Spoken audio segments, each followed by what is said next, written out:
My name is Carl Bennett, and I ended up in Camp Zama in 1966. I'd been wounded in Vietnam. They couldn't do anything for me, so they sent me to Camp Zama, where Camp Zama actually saved my life, not only healed my wounds, but I also met my future wife, which now we've been married 50 years.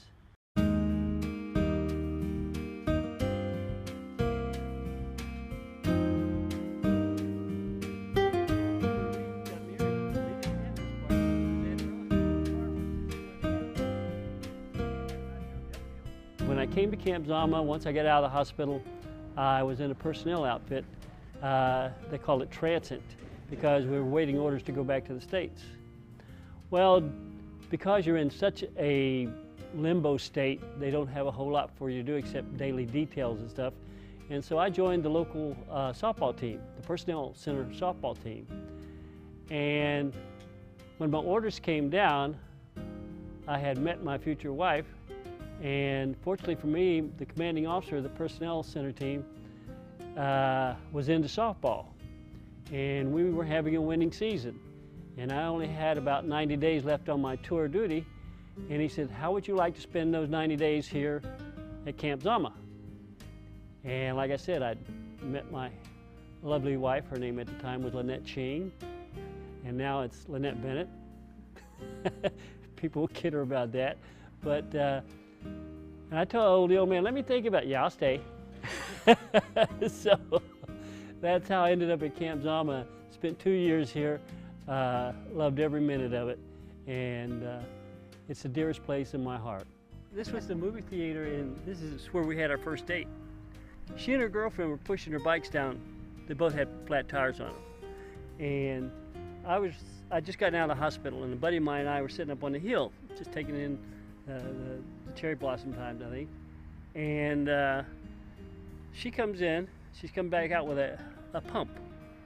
And my buddy, being the more outgoing guy, says, hey, you need any help? She says, sure. So we go down there. Well, he's not very mechanically inclined, so I'm the one who gets stuck with doing the grunt work. So we get the girls going, and when he says, let's go ride around with them. I says, well, they look like dependents. And back then, she and her girlfriend looked like dependents. And he said, oh, come on. So we go riding around with them, and through talking with her, I find out that she's working here. And I said, well, you gonna be out here tomorrow? Probably. For the next 2 weeks, I rode all over this base looking for her. And so I'd given up. I said, you know, I don't know what happened. And so I'm on my way. I'm gonna go to the movie. But I went to the snack bar to get something to eat before I came to the movie. And back then, they had the telephone booths here. And they were like half moons up to about your waist. Then it was completely enclosed. And the top half were doors that swung open like this, you know? And so these doors just burst open, you know? She says, hi. I said, hi. She says, you remember me? Then it hits me who she was. The lady that said she's gonna be out there. My legs look like tree stumps, you know, from riding around all over the base. I said, sure. She said, what you doing? I said, I'm getting ready to go to the movie. What are you up to? I'm trying to get a hold of my friend. We're gonna go take scuba diving lessons. And she tried calling her friend again. She said, do you think letting the phone ring 10 times is, you know, sufficient to assume she's not there? I said, sure, but you might want to let it ring a couple other times. And that's how we ended up here at the theater watching Patch of Blue back in '67. I was a Spec 4, and that's a specialist 4th class. And shortly after being here for a while and being first string third baseman, the company commander decided I needed to be a Spec 5. So I was promoted to specialist 5th class. And then after my wife and I married, we left Camp Zama and we were reassigned to West Point, the military academy, where we spent 2 years and where my daughter was born. But I eventually left the Army after 10 years at the rank of Staff Sergeant. Geez, this is great. A lot of memories on this old softball field. But we played a lot of our games over there on that field, but we played this field as well. But I don't recall, we didn't have any lights. There were no lights on the field at the time. That's what's different. And of course we didn't have the covered seating back there. It was more like this area over here, but without the lights.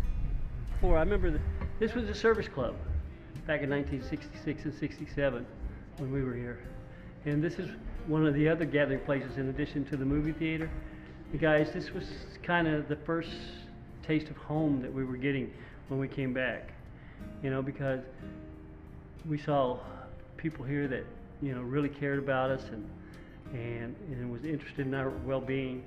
And we got introduced back into kind of the American culture at the time, you know, and the different little games we used to play, that like Monopoly and things like that you didn't get over there.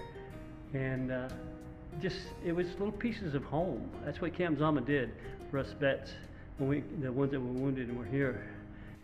Jeez. Yeah. Yeah, this was it. And we stood right there. Yeah, because So this was all like it is now? Yeah, pretty much, yeah. But you had pews on that side. Yeah, they had some pews up there. I was in shock at the time. I don't remember a whole lot. Other than I do. Or did it take a kick? Yeah, like I said, I was in shock. Oh, after 50 years, it just gives you goosebumps. I don't know about you, but it just, you know, it makes it feel like it was that day again, you know? Her friends were on this side, and my friends were on this side. In the same way at the NCO Club during the reception. I don't know what it was. Hers were on one side and mine was on the other side. I got to thinking about Camp Zama because of our 50th wedding anniversary coming up. And so I started looking at some YouTubes. And I couldn't believe it. This one guy, he had a GoPro. He rode all over Camp Zama. And when I saw some of the old places as he passed them, I got the idea. I says, you know, that would be nice, you know, if we could do it. So we just started talking about it, and the next thing you know, that's like anything else that we talk about, sometimes it comes to fruition. So, and I wanted to be very special for my wife, because we do cruises and things, and we do special things on anniversaries and things, but this was a special anniversary.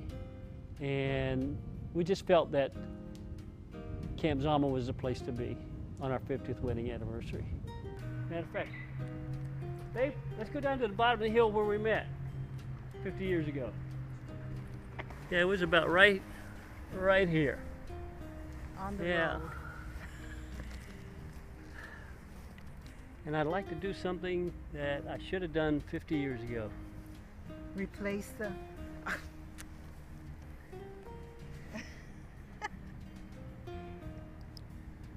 are you doing? Would you be my wife, my best friend for another 50 years? Yes.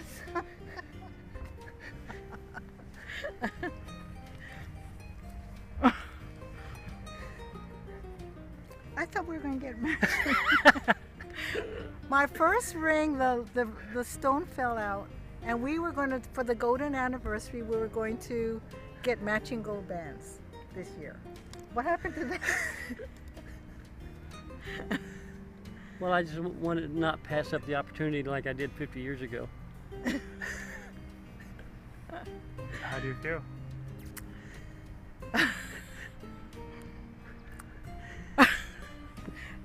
Oh, I'm happy. You know, when you go through an experience like this, it's surreal, because I don't know how many people on the face of this earth has had an opportunity to go back to the place where their life really began. And that's the only way I can say it. I get choked up thinking about it, because this is where my life began.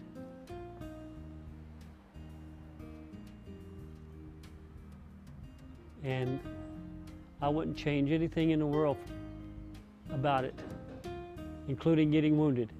One of the best things that ever happened to me.